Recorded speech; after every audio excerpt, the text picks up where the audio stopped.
collections d'habits ou d'accessoires sont très souvent faits en co-branding avec soit des stars, de la chanson, du sport, etc., soit des marques de luxe.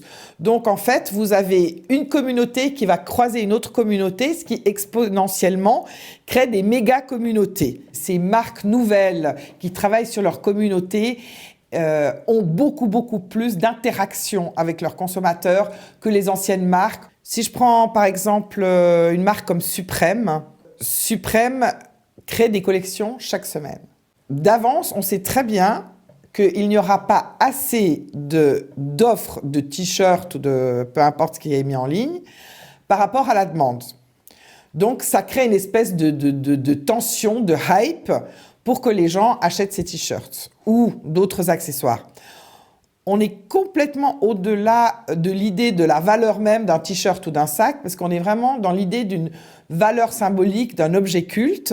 Les jeunes qui vont acheter ces t-shirts ou ces accessoires, ils achètent un objet de collection. Ils se mettent souvent à plusieurs pour acheter des objets de collection. Et finalement, le montant de ces objets est ensuite une monnaie d'échange sur un site ou d'autres d'ailleurs, qui sont des sites d'échange comme StockX.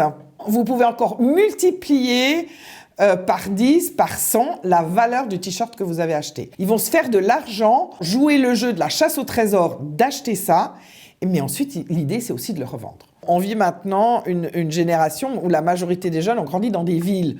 Donc en fait leur terrain de jeu, leur milieu naturel, c'est le béton, hein. C'est les villes, c'est les transports publics, c'est les métros. C'est là aussi où la culture alternative naît, parce que finalement, les musiciens, les peintres, etc., ils s'expriment d'abord dans la rue. On est tous bien d'accord que c'est beaucoup plus confortable de courir d'un métro à un autre avec des baskets ou des sneakers qu'avec des chaussures à talons.